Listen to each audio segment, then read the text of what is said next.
Bonjour, très heureux de vous retrouver pour découvrir ensemble notre nouvel épisode des 39 travaux de Shabbat.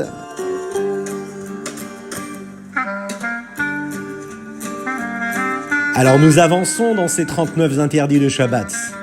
Aujourd'hui nous allons parler de melaben, blanchir. Vous savez, enlever de la poussière, des taches, de la boue, etc. d'un tissu. C'est interdit le jour de Shabbat. Voyons ensemble comment nous vivons ces mêmes interdits à notre époque. Eh oui, nous n'avons pas le Mishkan véritablement qui est là physiquement, mais nous l'avons en nous, vous l'avez pas oublié. Il est dans notre cœur, ce Mishkan. Et puis, comment faire résider Dieu si ce n'est en ne sanctifiant uniquement que la plus belle des parties qui est en nous, cette âme divine qui sanctifie ce corps et ce monde matériel dans lequel nous vivons, en respectant les lois de Shabbat, en respectant les interdits et parfois les choses permises.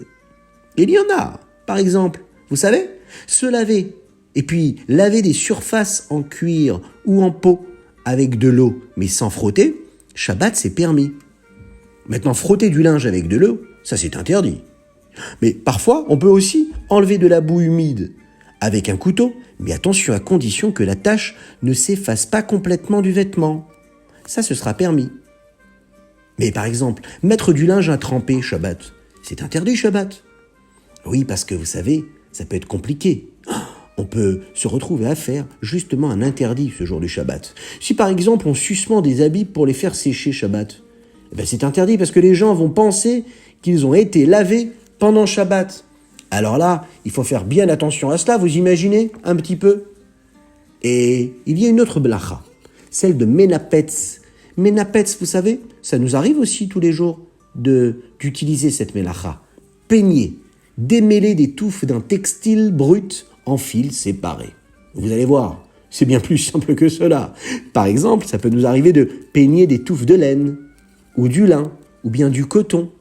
Et bien ça, c'est interdit Shabbat. Par contre, on a le droit, par exemple, de peindre avec une brosse le jour de Shabbat. Ça, c'est tsovéa, teindre. C'est aussi une melacha, changer ou renforcer une couleur. On aura le droit de peindre avec un vaporisateur Shabbat, mais pas du tout, c'est interdit.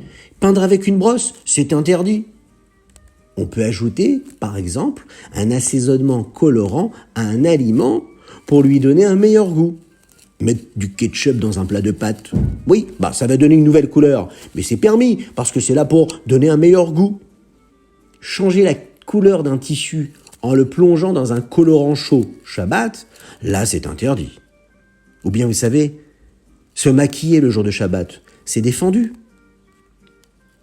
Prendre un joli pinceau, le tremper dans de la peinture, et puis le poser sur un beau tableau, et peindre. C'est interdit Shabbat, puisque c'est ce que l'on appelle changer ou renforcer une couleur. Alors les enfants, on fait bien attention.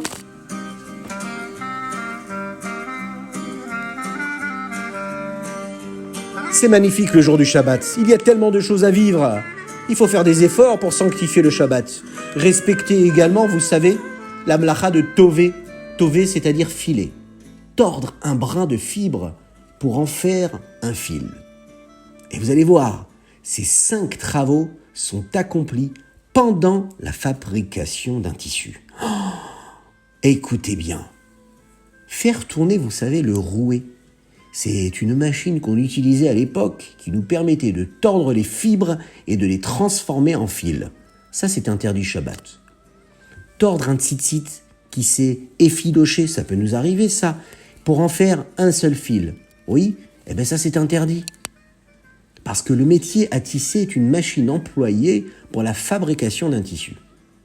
Vous savez, c'est un long bâton comme ça, et il y a différents fils de toutes les couleurs, et qui permettent à ces fils de se mélanger l'un à l'autre et de tisser, de permettre de créer un tissu.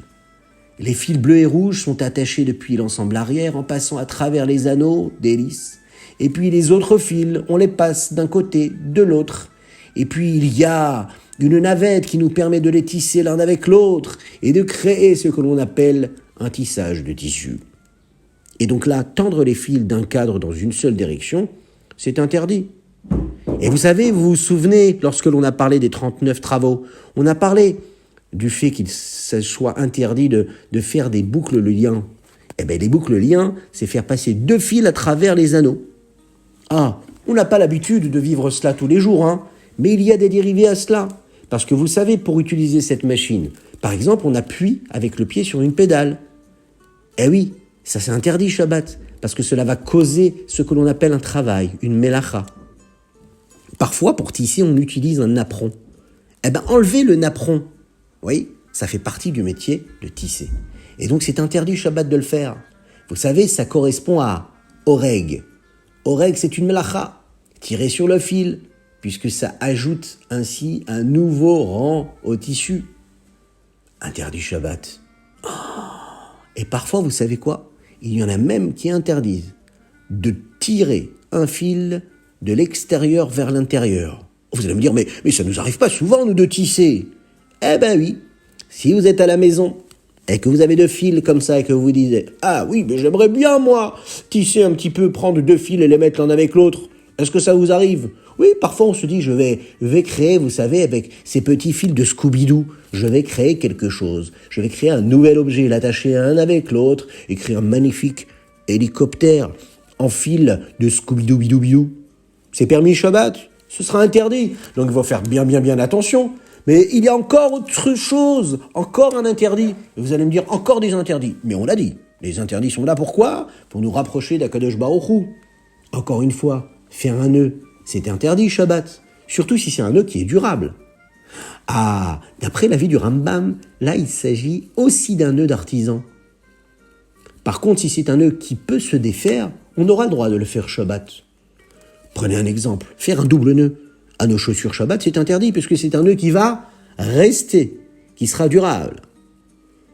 Par exemple, refaire le nœud d'un tzitzit qui s'est défait Shabbat, c'est interdit. Donc il faut faire bien attention. Avant Shabbat, on vérifie ces tzitzit et on vérifie qu'il soit bien relié, bien comme il faut, bien attaché.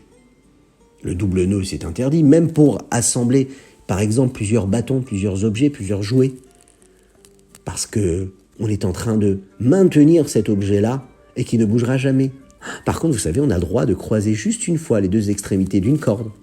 Ça, on a le droit. Oui, ça, on a le droit.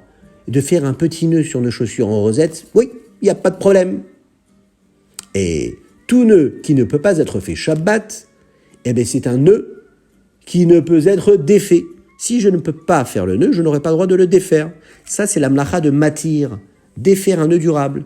Et d'après l'avis du Rambam, il s'agit aussi d'un nœud d'artisan.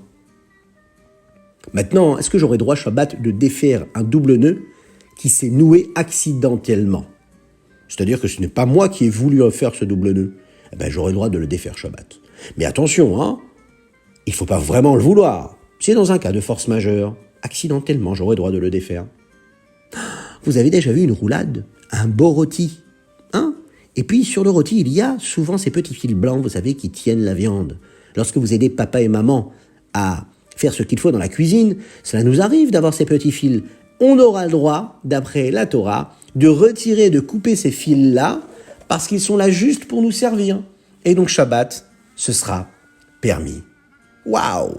Encore de magnifiques éléments, encore de magnifiques choses que nous avons apprises aujourd'hui, qui nous permettent encore une fois de nous rapprocher, de comprendre la beauté, la grandeur de la Torah qui rentre dans les détails de la vie d'un juif.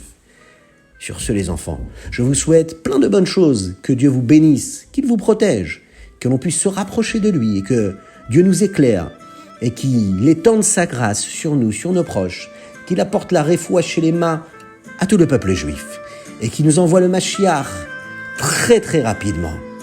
N'hésitez pas vous aussi, si vous avez une dédicace, à nous l'envoyer dès ce soir. À très bientôt les enfants.